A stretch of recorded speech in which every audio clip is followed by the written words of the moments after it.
Hey everyone, it is your buddy here, ready to spill the beans on another one of my spectacular investing misadventures. Back when I was in my early 20s, fresh out of college, I thought I was hot stuff. I'd seen a few headlines, heard some whispers about crypto millionaires, and thought, this is it. This is my ticket to early retirement, a beachfront villa, and a life of leisure. Spoiler alert, it wasn't not even close. I remember staring at the charts, eyes glazed over, convinced that every dip was a buying opportunity and every peak meant I was a genius. My friends, let me tell you, that kind of thinking is a one-way street to financial ruin. I was so caught up in the hype, so desperate to make a quick buck that I completely ignored every single red flag waving in front of my face. I was the poster child for irrational exuberance, a true believer in the to-the-moon fantasy. One of my biggest regrets, and believe me, there are many, was going all in on some obscure altcoin that promised unbelievable returns. The website looked slick, the white paper was full of buzzwords, and the community was buzzing with excitement. I liquidated a significant chunk of my meager savings, the money I'd painstakingly accumulated from odd jobs and living on instant noodles, and threw it all into this digital black hole. I truly believed I was getting in on the ground floor of the next big thing. The price soared for a few days, and I felt like a king. I even started mentally furnishing that beachfront villa. Then,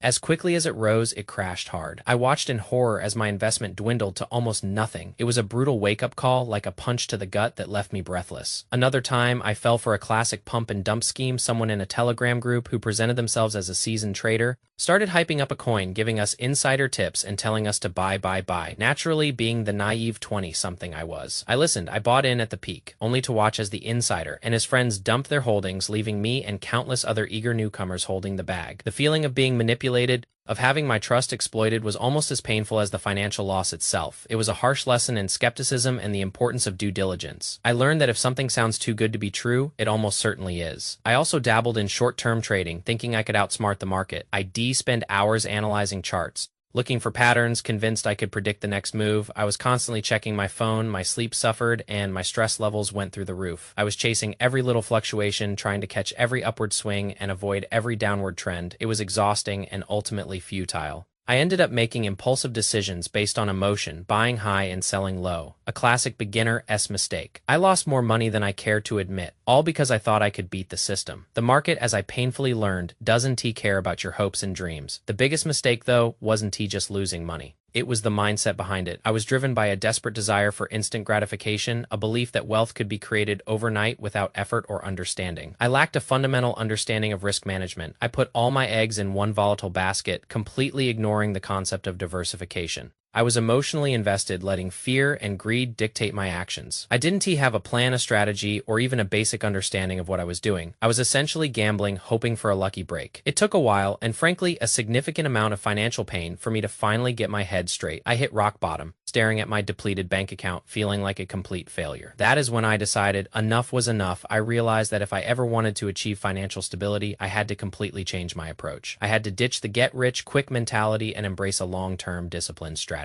So, I started from scratch. I devoured books on personal finance, investment principles, and economic history. I learned about compounding interest, asset allocation, and the importance of a diversified portfolio. I studied market cycles, the difference between investing and speculating, and the power of patience. I realized that true wealth building is a marathon, not a sprint. It is about consistent, sensible decisions over time, not chasing fleeting opportunities. Now, I am certainly not a financial guru, and I am still learning every single day. But I can tell you this, my mindset has completely shifted. I no longer chase trends or listen to anonymous experts. I focus on steady growth, low-risk investments, and building a secure financial foundation. I've learned that boring can be beautiful when it comes to money, which brings me to what is happening right now in the financial world. I know a lot of you are probably feeling frustrated looking at your portfolios and seeing a sea of red. I get it. I've been there. It is tough when the market is cooperating, when everything seems to be going down. But this is where those hard-won lessons really come into play. Let's talk about some of the big news, specifically coming from the BIS, the Bank for International Settlements. For those who don't know, the BIS is essentially the central bank of central banks. When they speak, the financial world listens, and they just dropped a pretty significant update. They concluded something called Project Agora, which explored how tokenized central bank reserves could make cross-border payments faster and safer. Think about that for a second. Major players like the New York Fed,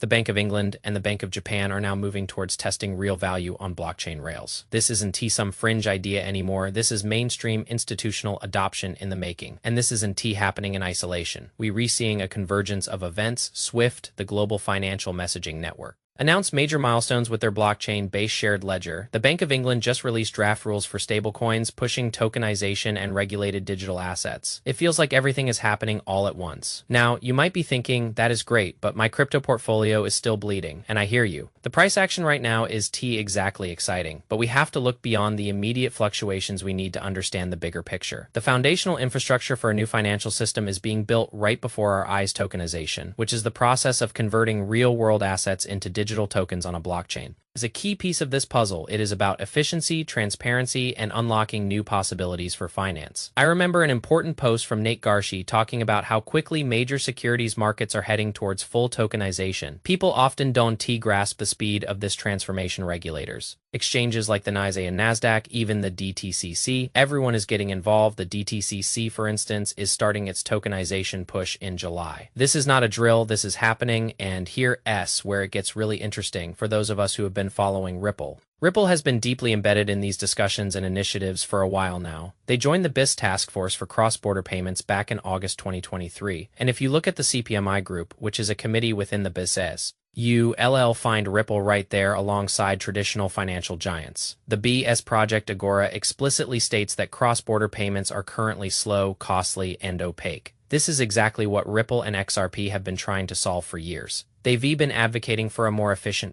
transparent, and cost-effective way to move value across borders. Project Agora aims to enable atomic settlement of wholesale cross-border transactions using tokenized central bank reserves and commercial bank deposits on a shared platform. This is a huge validation of the very problems Ripple has been addressing. What's more, if you look at the list of financial institutions involved in Project Agora, it's a who is who of global finance. And guess what? Many of them, like Amina Bank, Bank of America, BBVA, BNP, Paribas, BNY, Deutsche Bank, HSBC, Mizuho, and Mufji Bank have direct connections and partnerships with Ripple. Even Euroclear has ties to Ripple. This isn't just a coincidence. It shows how deeply integrated Ripple already is within the traditional financial system. They not just knocking on the door, they already inside the house, helping to build the new architecture. Another critical piece of this puzzle, something Ripple has been emphasizing, is custody. Without secure, compliant custody solutions, scaling any digital asset strategy, including payments and tokenization, becomes incredibly difficult. Custody is the governance layer that everything else runs on. That is why Ripple acquiring Medico, a leading provider of digital asset custody, was such a significant move. It positions them as a trusted partner for institutional players looking to enter this new digital asset landscape. So, while the price charts might be discouraging right now, we need to zoom out and look at the fundamental shifts happening. We are witnessing the clear confirmation that tokenization is changing how the financial system works. This is the next major step in the evolution of finance. It is not something that will happen overnight, but it is happening. I remember the last peak for XRP. It was July last year, and from that point, we are only about 315 days out. Not even a full year for reference, it took 1295 days from XRP's previous peak to fully bottom out before the next big move. So 315 days is really nothing in the grand scheme of things. I understand the frustration with negative price action. I felt it myself back in 2022, but the difference now is that we are seeing undeniable evidence that the new system is being built, piece by piece. Ripple and the XRP ledger are playing a vital role in this transformation. The XRP ledger has been under continuous development for over 14 years, constantly upgrading and evolving. It is far ahead of many other networks in terms of its readiness for institutional adoption. Other networks like XLM, Hedera, and Quant are also significant players in this space, and it is exciting to see the innovation happening across the board. The convergence of tokenization, stablecoins, and digital payments is creating a new paradigm for finance. The biggest players in the world are talking about it, investing in it, and building it. The only thing missing right now is the price action that we all want to see. But I firmly believe that once all these pieces are fully in place, once the regulatory clarity is truly established, the price will reflect the underlying value and utility. We just have to be patient. We have to weather this storm. This isn't about getting rich quick. This is about being part of a fundamental shift in how money and value move around the world. It is about understanding the long game and having the conviction to stick with it. I've learned my lessons the hard way by chasing fleeting gains and ignoring the fundamentals. Don T, make the same mistakes I did. Focus on the long term, understand the technology, and trust the process. The market will eventually catch up to the innovation. It always does.